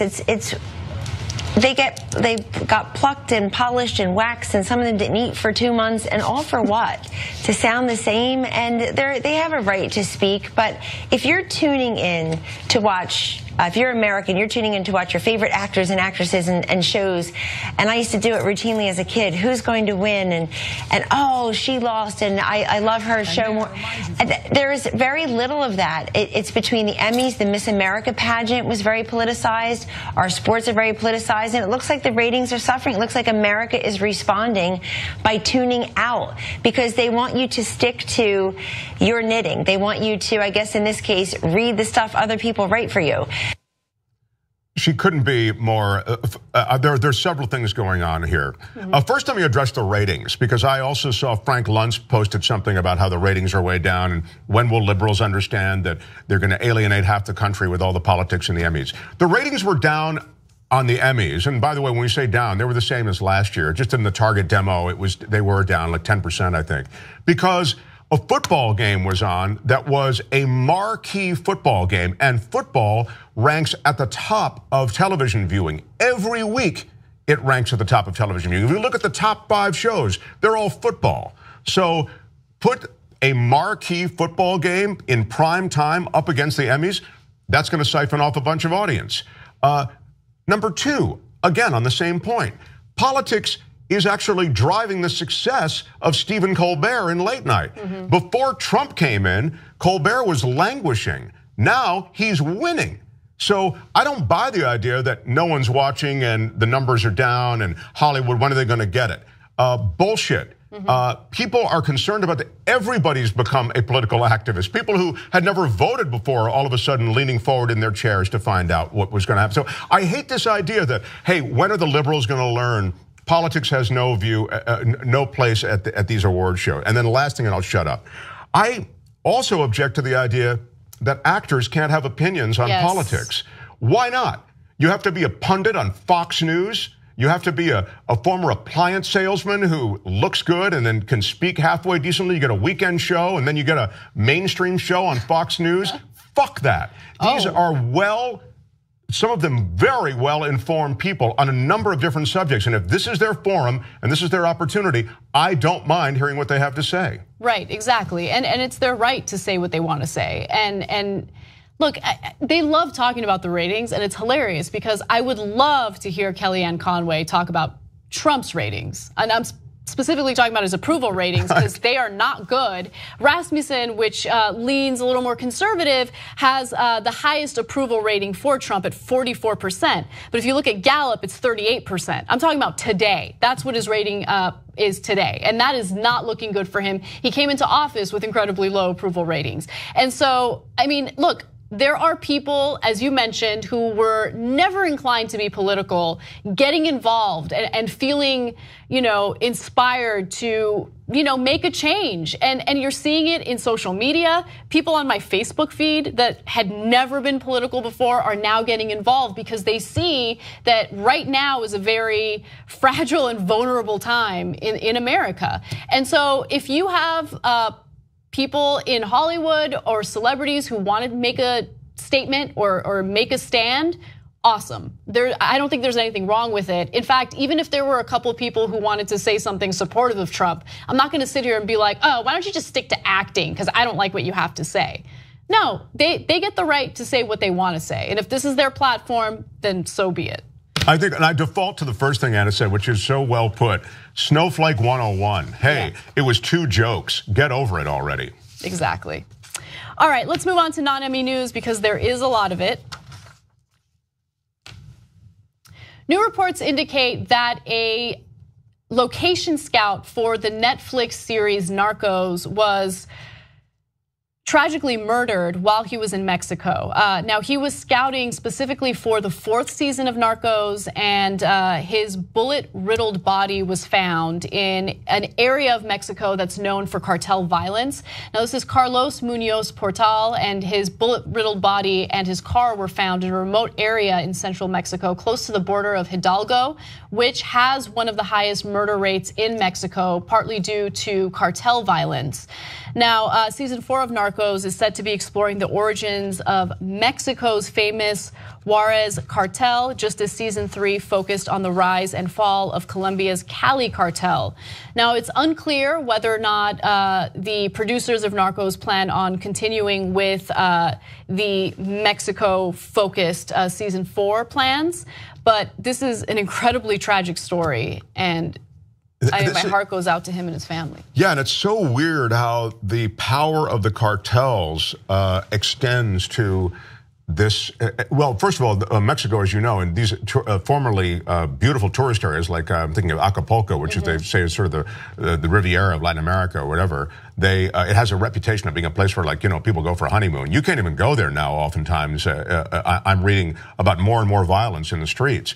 And so, but more to the point here, the idea that the cartels could be so attuned to the media they're getting to the point that they want to murder this guy. I mean, this is a location manager. He's not, you know, there's some high-end producer who was the creator of the show. He's really sort of a foot soldier, and it does send a message. It's a frightening message, and it's a frightening scenario that's being played out in this country, and it's, by the way, reflective of, as I say, what's going on throughout Mexico in relation to the cartels. Right, exactly. And, you know, so right now, unfortunately, there aren't any witnesses. The authorities have very few leads in order to carry out justice for him. But what's amazing to me is that they went to a crime-ridden part of Mexico in order to consider filming there. Don't do that. There's some suspicion that cartels might have targeted him because they saw him with a camera, and so they might have thought, okay, he might be trying to find information on us. He might try to report us to authorities. Oh, so that Who knows? So it's suspected, or at least theorized, that he might not. They might not have known that he was attached to this production. Right. I mean, how would they know? I would be surprised if they knew. But you know, it's such a devastating story, and it's, if anything, it should make people realize that when individuals are fleeing parts of Mexico, they're not doing it to come to the United States to cause trouble. In a lot of cases, they're doing it for, of course, economic reasons, but also to escape violence. And right now, you know, undocumented immigrants coming in from Mexico is at an all-time low, but people trying to come in from places like El Salvador and Honduras, that's up because of crime that's partly fueled by our war on drugs. We have empowered these cartels to the point where they have become more powerful than authorities in those countries. And there are innocent people that are trying to flee the violence. They're looking for safety. They want to save their kids from murder.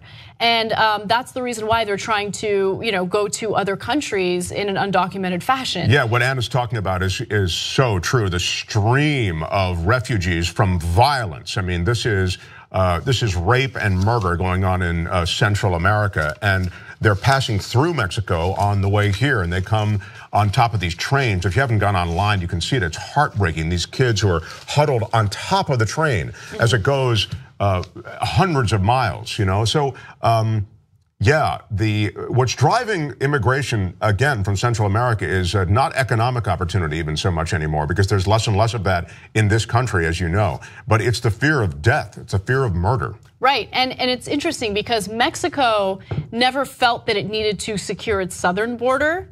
And now all of a sudden, they're noticing this influx of refugees essentially from Central America pouring into their country. And so they all of a sudden are dealing with not a similar issue, but immigration policy questions that the US has had to face.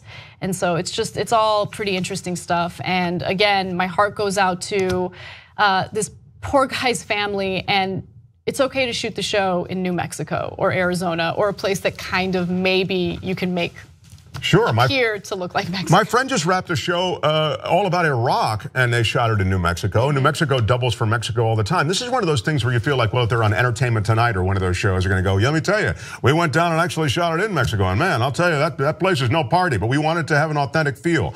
Bullshit. Don't risk people's lives.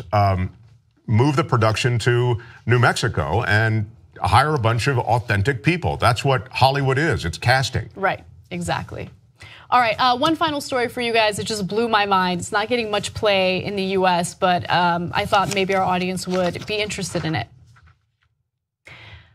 Iceland's government is allegedly currently facing a collapse over an issue involving distrust. Now, the Prime Minister of Iceland failed to disclose the fact that his father signed a letter of recommendation that allowed a convicted pedophile to receive restored honor. Now, Iceland's justice system is very different from the United States. This convicted pedophile would essentially have his record expunged if he could receive 3 letters of recommendation, which claim that his character is actually great. And the Prime Minister's father actually signed one of those letters. And now people are upset because this convicted pedophile is actually pretty terrible. And the fact that the Prime Minister's father helped him get his record expunged concerns people. Now, the party blamed Benediction, he is the Prime Minister of Iceland, for failing to inform the government that his father wrote a letter recommending a pardon for this convicted pedophile. His name is Hawkson, and he was convicted back in 2004 of raping his stepdaughter almost daily for 12 years, starting when she was only 5 years old.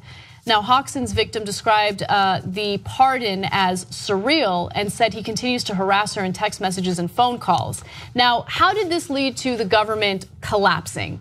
Well, according to reports, the centrist Bright Future Party dropped out of the 3-party conservative coalition, eliminating its 1-seat parliamentary majority. Benediction called for a snap election on Friday as protesters gathered near the parliament building in the city's posh downtown area. Now, the election is scheduled for October 28th. The story is insane. Yeah, well, there's so much going on there. I mean, first of all, in any kind of universe where a pedophile has record expunged or even given any kind of pass, I mean, it's just, it's horrifying. I mean, it's the one area I think that has become a place where people can skate who should be burning in hell. You know, they've skated in the church, they've skated in athletics. I mean, this happens all around, and in many communities, now's not the time. But many communities that we look up to and revere, they're often cloistered communities. There's a lot of bad stuff going on in there, but because they're cloistered and they seem quaint from the outside, we give them a pass. Anyway, this is horrifying. But my point is simply in mentioning those other examples that I just feel as though this is, for some reason, maybe it's because it's kids who don't have a voice that, for whatever reason, resonates with people the same way these powerful men, in this case, a very powerful man does. Maybe that's why it's so wrong that it makes your skin crawl. Yeah, it's beyond wrong. And we're critical of the justice system here in the US because it's so overly punitive and doesn't focus on, rehabilitating people so they can go back into society and be productive members of society. But the fact that in other countries, you can have your record expunged if you're a convicted pedophile, if you've raped someone for years, every single day, you can have your record expunged just based on letters of recommendation. By the way, this convicted pedophile served 6 years in prison. I mean, I don't think that's enough if he is now able to harass his victim. And that's what his victim is alleging, that he is now harassing her and this pardon has, destroyed her peace of mind. And no one should have to deal with that. No, and it's really all about the victim. I mean, once the guy gets out, it should all be about the victim. So there should be, in this country, we'd have a restraining order, right? So that person can't communicate with the victim in any way. That person can't go near the victim physically in any way. I mean, this would all be sort of baked into the release. And that person would have to be checking in with the parole officer or whomever regularly. Instead, it's just the opposite. As Anna says, this guy's, lighting her up, just harassing her because he's pissed off that he had to serve 6 years after he raped her again. And this is stuff that he has pled to. This is stuff that he's admitted to. Yeah, he raped her for 12 years, starting it from when she was 5 years old. It's just crazy. Another thing I just wanted to quickly make a comment on is how there was swift action. As soon as this information was put out there and it was reported, people protested, they took to the streets. Members of his party, stepped down because because of the distrust that this led to. And that's one of the reasons the coalition disintegrated. The coalition, exactly. So that's the reason why, the government in Iceland is kind of, I don't want to say it's in shambles. I mean, it's being reported as collapsing, but there will be an election on October 28th in response to what just occurred. And it's just fascinating stuff. It's just so different from, what we experience and hear about here in the United States. And I wish there was better reporting about it in the US, because I think it matters. We're all tied together in some way, and to know what's going on in Iceland, I think is important and relevant. Yeah, no, and we have a history here of again, particularly under the umbrella of religion, letting a lot of people get away with a lot of stuff, and this is not so different. Yep. All right, guys, we are almost out of time, but I want to give Mark an opportunity to share some info about his podcast. Oh, thank you. Got a new episode up. It's called The Edge with Mark Thompson. Please put The Edge with Mark Thompson, because there are a jillion other podcasts called The Edge. It was a bad name, but that's the one I've got. So The Edge with Mark Thompson. You'll find some political views at the beginning of things with Michael Shore, who you know. But this week, great producer, writer, comedy. So it's a kind of lighter, fun conversation. Please check it out. Thank you, Anna, for mentioning it. All right. Thank you for watching, guys. If you're a member, there will be a post-game show. So stick around for that or catch it later. And for everyone else, we love you. Have a good night. We'll see you tomorrow.